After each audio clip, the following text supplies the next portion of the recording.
Hi folks, we're Tassless today, your pushback channel. Thank you for joining this audio live stream.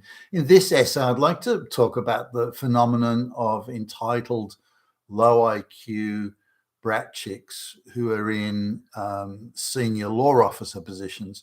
Now, you could argue they're in many different positions and across the public service and NGOs and so on today, and Hollywood entertainment and so on. But I'd like to focus on law and the practice of law and the government instrumentalities and departments that have legal power over us, I guess is the main point of this. Now, the law schools are pumping out ideological low IQ, ideological fanatics, particularly amongst so-called minorities, where these people have an extremely narrow and angry, aggressive ideological view of the world.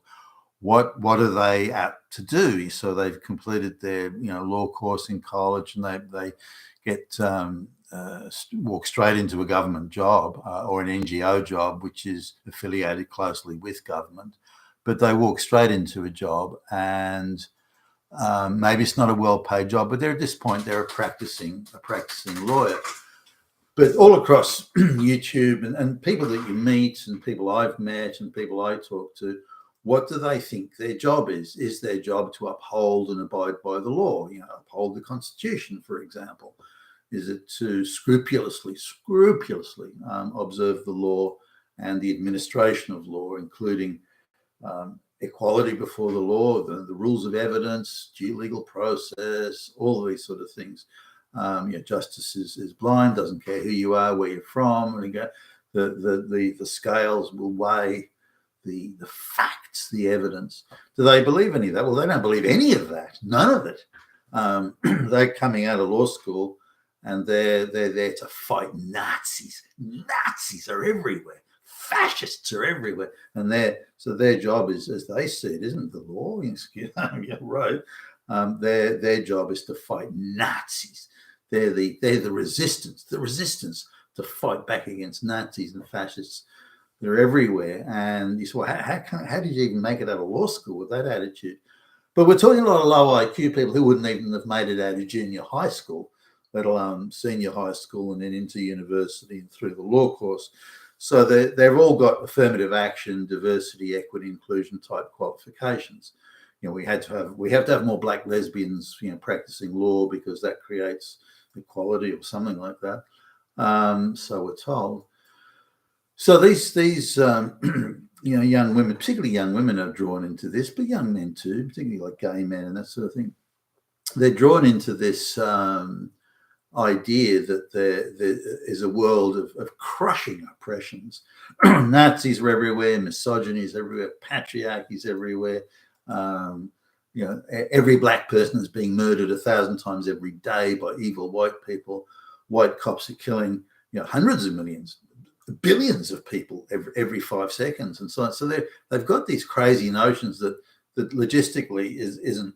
It couldn't even be possible. There aren't that many black people in the United States to kill at the rate that these folks have been encouraged to believe. So we're talking about low IQ folks. Well, hold on a minute. If hundreds of thousands of black people are being shot by white cops every year, how come that doesn't reflect in? But it's a Nazi conspiracy to hide it. Yes, sure it is.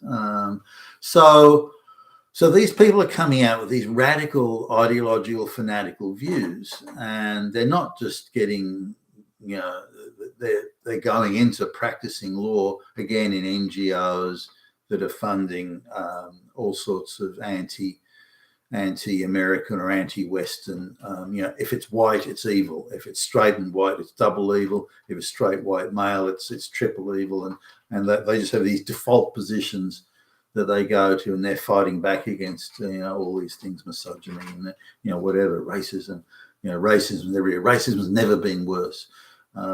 Incidents of racism are highest they've ever been in human history, and it's white people that are doing. So they have all these fanatical ideological views, but then they're hired into government positions. Even if they're sort of white chicks from middle class, if not prosperous backgrounds, they still adopt the ideological default position that they are the resistance fighting back against the patriarchy and against white racism. So, but you're white and straight. Well, it doesn't matter. We're fighting against misogyny and patriarchy. So they've all got these these fanatical ideological attitudes, and they're now all over. The problem is that people like that shouldn't be given jobs, but they're actually not only being given jobs, they're being given preference for government jobs. They're giving preference for NGOs, so that the government and the NGOs and the globalist cabal generally is giving aggressive preference to these low IQ ideological fanatics, then putting them in key positions such as the Attorney General and the Assistant Attorney Generals and all the various subdivisions and government departments around the place. So it's not only possible but likely in some places, particularly where you get leftist type leaning governments, Democrats in the US, where entire departments can be made up of these fanatics that see the world very much through this narrow lens of we're fighting the Nazis and the patriarchy and so on. Are there Nazis anywhere? Well, no, but they don't really care. That doesn't matter. The excuse, we don't have to follow the law. We don't have to uphold due legal process. We don't have to do that because our mission is morally higher than that. We are fighting Nazis. That means we don't have to follow any of the laws. We can make it up. We can fabricate evidence. We can plan it. We can do whatever we want because we have the just cause of fighting Nazis and patriarchy and so on. So they give themselves this moral free pass that we don't have to abide by the law. And we just make up the laws as we go along to make sure that the Nazis aren't winning. And so it's an insanity on steroids, but this is what the globalists want. They want this level of anarchy to be in the legal system. Because if you have a fully functioning, absolutely impartial legal system, then the globalists can't do what they want to do. There has to be a legal system in a state of anarchy. That then gives the globalists the open door to kind of walk in and take over, which is, of course, what they're doing. Now, not that long ago, I went to a sort of a gathering where there were a lot of senior judges were there, and I was surprised at how childlike some of them were and how childlike their attitudes were. Some of the women who were in their 40s were acting like schoolgirls, spoiled brats, and it took me quite by surprise. The somebody with life experience, much sobriety, experts in law, impartial, definitely not. Now, recently there was a video doing the rounds out of the US where there was an assistant attorney general in one of the very, very Democrat states in the United States, and she was had too much to drink and was acting obnoxiously in a restaurant. The restaurant told her to leave. She refused. They called the police, and the police came, and she said, "Well, I'm not going anywhere. Don't you tell me what to do. You straight white male. I'm an attorney general or in the attorney general's department, and I know the law. You don't. I tell you, you don't tell me." And so on. So, spoiled brat, girl boss chick going over the top. But she sounded and looked like and behaved like she was a commentator on that American show, The View, the way she pointed a finger in the face of the officer, the condescending smugness, and I'm the girl boss in charge here, and don't you forget it. The days when men could tell women what to do are over, and all this sort of stuff. And it was quite pathetic. But you can see the radicalization process that's occurred there. Is it her job to follow the law? No, not as she sees it. Is her job to abide by the law? Not really. Is it her job to follow the lawful instructions of an officer of the law? Nah, no way is that her job. And so on. So you can see the radicalization process where she has been encouraged to have absolute and utter contempt for the law, contempt for the legal process, and that she has the right to make it up as she goes along. And this is this is an issue across the board here. This is not a matter of just an isolated incident there. It's not. There was her lawyer friend was acting again like a spoiled little entitled brat. So why did she not just go, okay, well, if the owner of the business or the manager, whoever it was, of the restaurant wants me to leave, okay, that's fine. I mean, I don't need to. It's already got to the stage where she's refusing. You can't tell me what to do. He's a straight white male. He can't tell me. Then the officers come. They can't tell me what to do, and so on. Now, only like a spoiled teenage brat, punk would behave like that. This is someone who has been given a senior legal officer job in the government, which means it's even more, and one would think, incumbent on them to behave within the law. But this person, no. But I don't think this is the one or two people around. There are gazillions of these people all over the Western world, and they've been purposefully and willfully inserted into senior legal positions and to view all the law as ideological. And they are the resistance fighting back against the Nazis and the patriarchy and so on. So now, even when she refused multiple officers' directions to leave, just leave. The whole thing is over as soon as you leave. Instead, she decided to argue and point a finger in their face, and then in the end, they look, if you don't do this, I'm going to put you in cuffs. And still, she didn't go.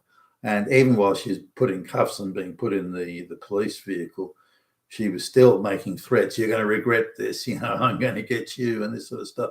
And you got to be kidding me.